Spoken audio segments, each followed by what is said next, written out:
naman tayo ng ito putok. Ito yung gagawin natin ngayon. Ito ay yung siksik na putok to, yung matigas yung ibabaw tapos malambot sa loob niya. Yan. Ito yung gagawin natin ngayon.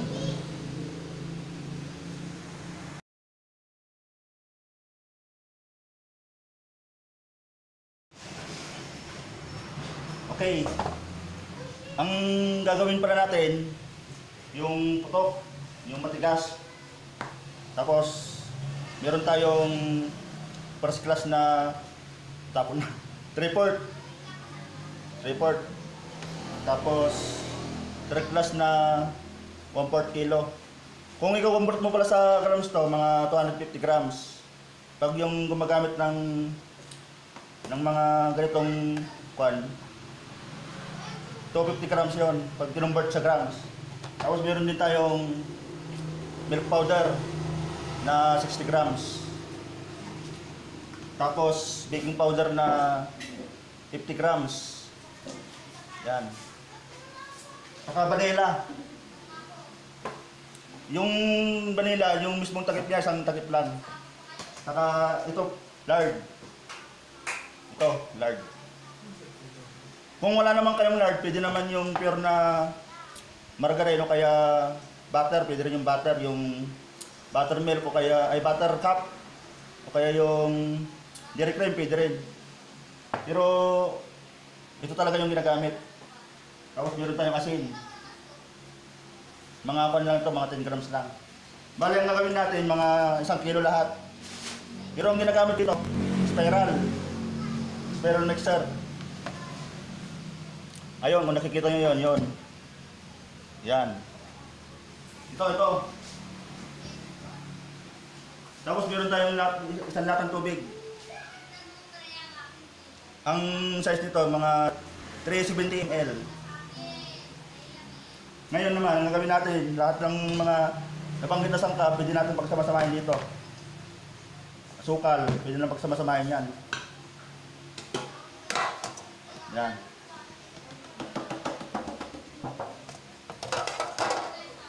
Kasi kaya pwedeng pagsama-samahin ito, spiral kasi yung gamit, hindi kasi kagaya ito ng doloran.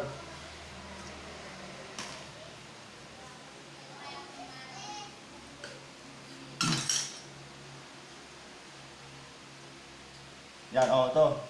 Kung napapansin nyo, pinagsama-sama ko na lahat.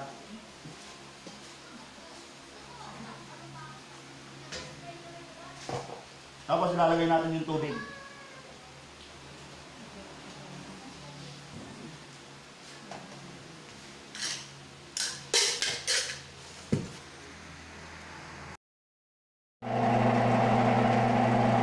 Ayan, kung napapansin nyo, ayan, kailangan natin pinuhin dito. Siguro mga 12 minutes pwede na to. At saka maalala ko lang pala, pag medyo matigas yung masa, pwede kayo magdagdag ng tubig.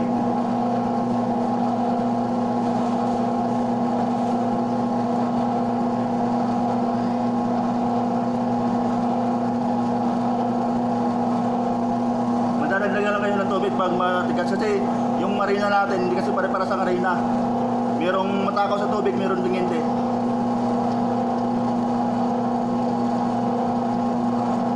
Yan, hintayin lang natin bumito na yan, pipino rin yan. Mga 12 minutes.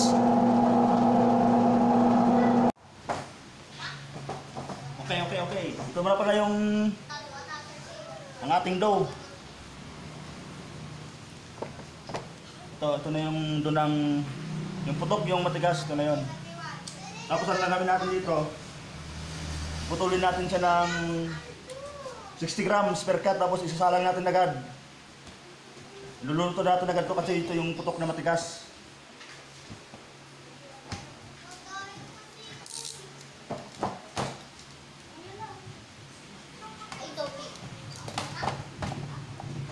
Puputulin ko lang ito ng manual. Pero ito tumitimbang ito ng 60 grams.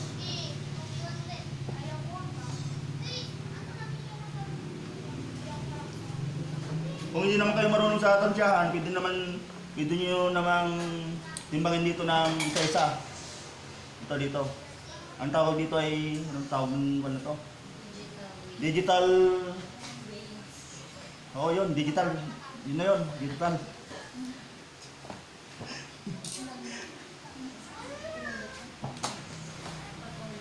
Nakakanibago pala dito kasi dami lang ako dito. Makapal lang talaga yung mukha ko. Yan. O, yung pagputol naman, nasa inyo na yun. Kung gusto nyo timbangin isa-isa, pwede rin. Pero ngayon, magbibilog muna tayo. Tingnan nyo mabuti yung pagbilog.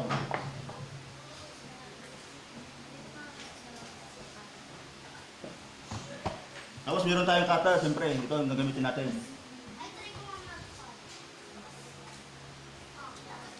O, yan, ganyan.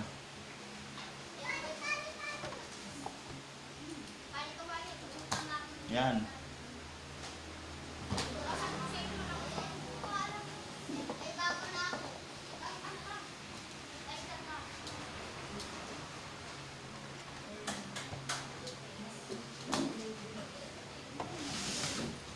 Tapos siyempre lalagyan natin siya ng igwas sa ibabaw. Ito, yung igwas na, yung itlog na buo. Lalagyan natin sa ibabaw.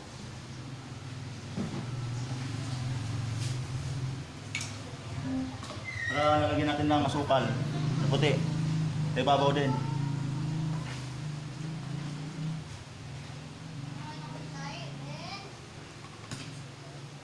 Ito ay luluto natin ito agad. Tapos mamaya makikita nyo yung finished product nito pag naluto na ito. Oh, yan na yun.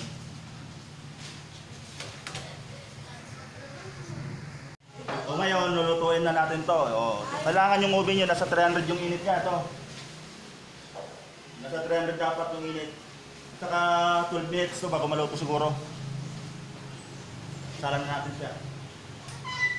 Sa taas.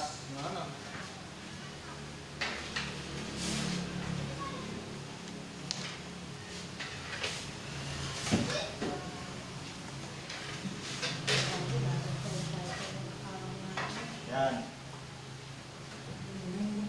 Hintayin natin siya ng 12 to 15 minutes.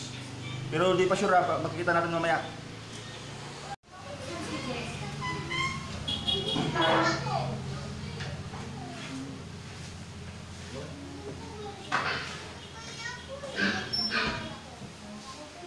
Ito na yung ating finished product at saka luto na siya. Mga 15 minutes.